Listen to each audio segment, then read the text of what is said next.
हार का ठीकरा ईवीएम पे फोड़ देना, ईवीएम हैक होती है। जब वो नहीं मिला तो अब विदेशों से तुलना करने लग गए हैं। वहाँ का चुनावी माहौल, यहाँ का चुनावी माहौल बहुत अलग होता है। यहाँ चुनाव करवाना ही अपने आप में टेढ़ी खीर उठता है। हम मोबाइल यूज़ करते हैं, कंप्यूटर यूज़ करते हैं और तमाम इलेक्ट्रॉनिक गैजेट्स हम लोग यूज़ करते हैं। क्या हम उन पर भी भरोसा करना छोड़ दें?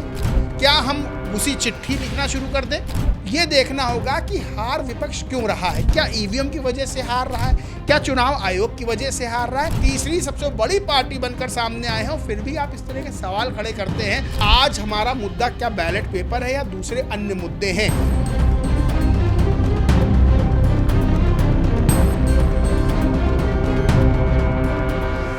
विपक्ष कब तक अपनी हार का ठीकरा ईवीएम पर फोड़ता रहेगा? आपको याद होगा कि जब जब चुनाव हारता है विपक्ष एक ही बात कहता है कि ईवीएम हैक हो गई, ईवीएम हैक हो गई। एसआईआर से पहले ईवीएम का ही मुद्दा चलन में था और अब एक बार फिर ईवीएम लौट आई है। नमस्कार, टीवी 24 नेटवर्क देख रहे हैं आप, मैं हूं आपके साथ शिखा मेहरोत्रा। एक बार फिर सदन में अखिलेश यादव ने ईवीएम और बैलेट पेपर का मुद्दा उठाया। अमेरिका, जर्मनी से वो तुलना करते नजर आए भारत की। उन्होंने कहा कि जब इतने बड़े संपन्न देश ईवीएम से चुनाव नहीं कराते हैं, बैलेट पेपर से कराते हैं, तो हम कब बैलेट पेपर की तरफ जाएंगे? तो एक बार फिर से ये मुद्दा उठने लग गया।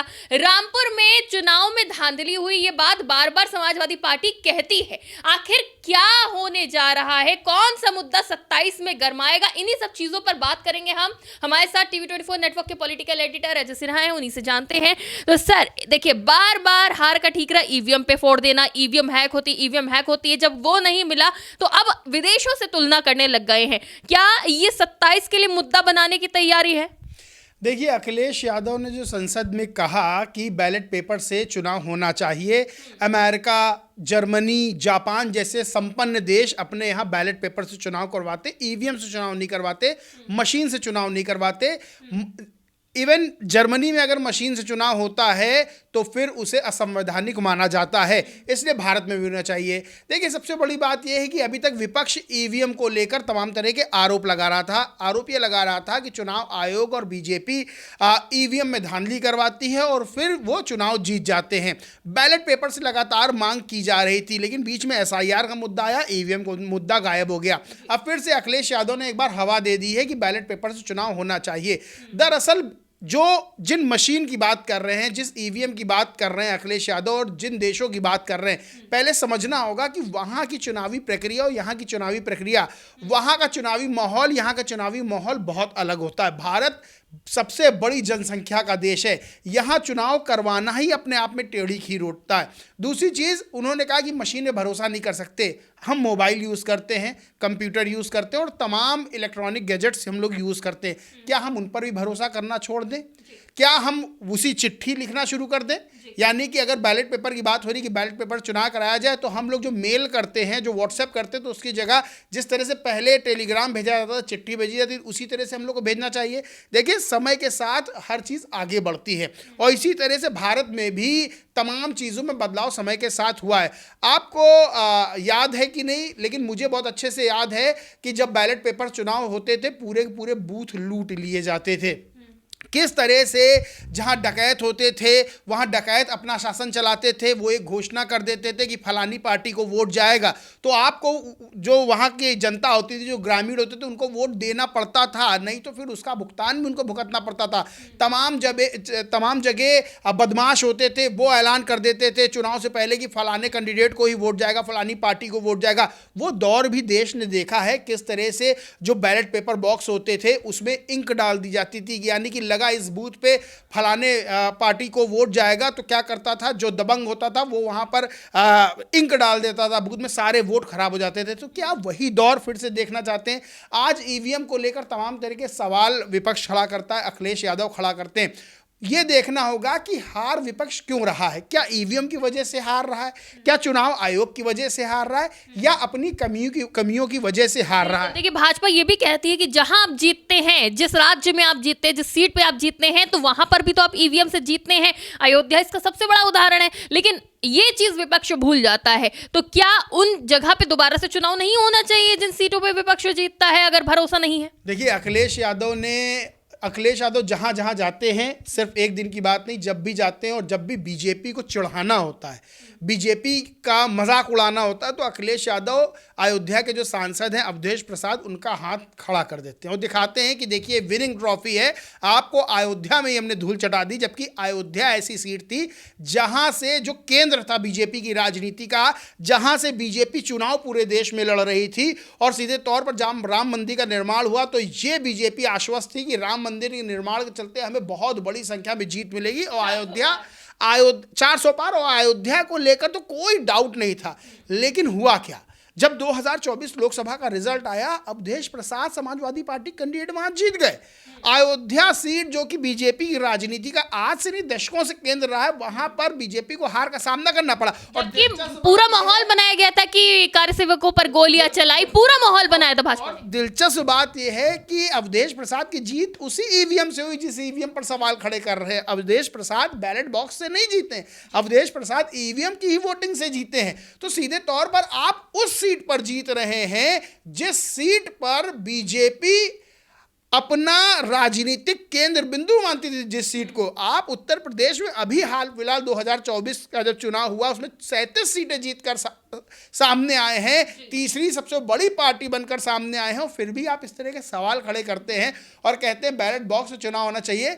बैलेट बॉक्स से चुनाव का वो दौर, वो जब डकैत फरमान जारी करते थे, अभी तो मुझे तो बहुत से स्लोगन से याद है जब डकैत देते थे कि मोहर लगेगी इस पर, नहीं तो गोली चलेगी छाती पर, तमाम तरह की चीज़ें कहा जाता था। और तमाम ऐसे ही होते थे कि एक ऐलान उन्होंने बीहड़ से एक ऐलान डकैत ने कर दिया कि इस पार्टी को वोट जाएगा, उसी पार्टी को वोट जाता था।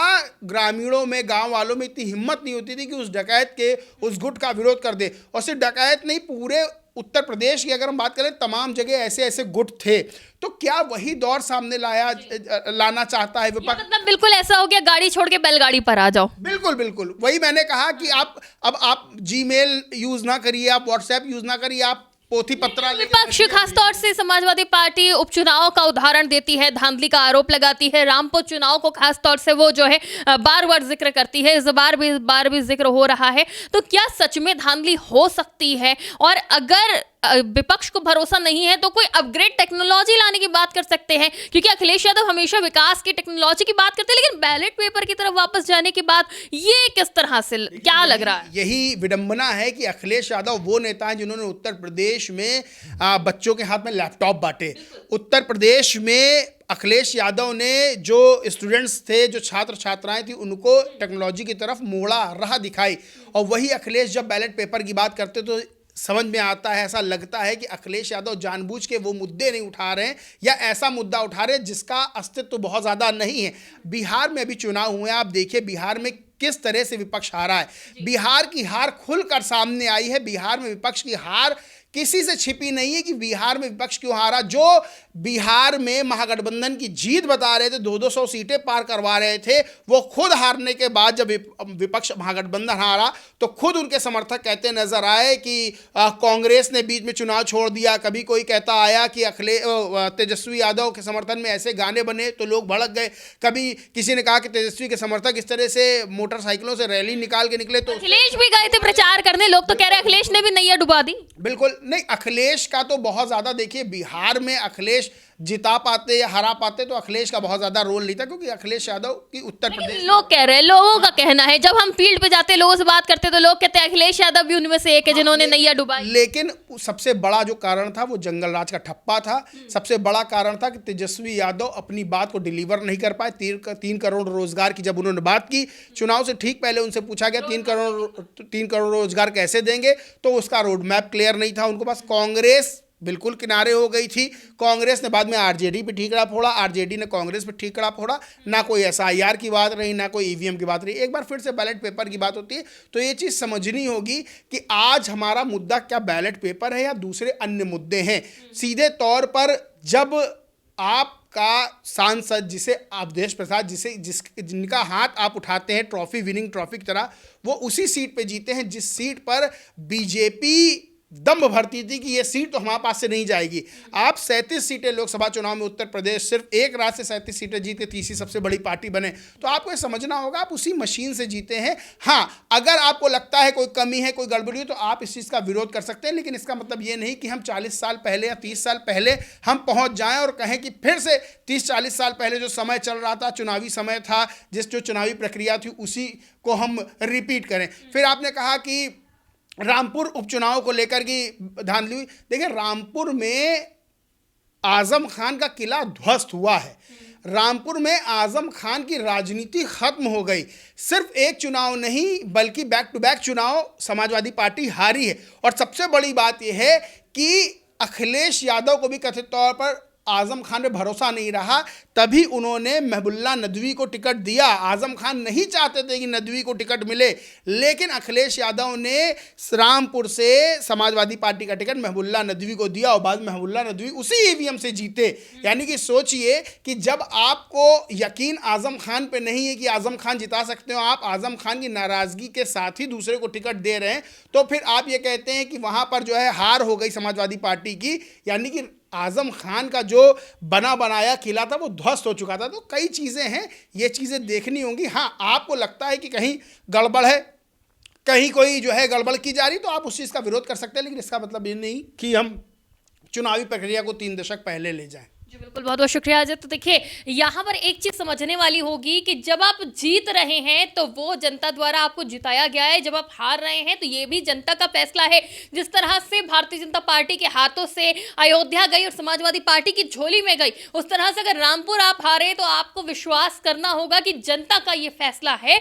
जो भी वहां पे फैसला आया वो जनता कर रहा है। कहीं अगर आप धांधली का आरोप लगा रहे हैं तो आपको फिर से इस पर मंथन करने की जरूरत है। ईवीएम या बैलेट पेपर से बेहतर है कि आप सही मुद्दों को उठाए, जनता से जुड़े मुद्दों को उठाए, जनता के बीच इतना विश्वास पैदा कर दे कि जनता आपके पक्ष में ही वोट करे। फिलहाल के लिए इतना ही। आप देखते रहिए टीवी 24 नेटवर्क।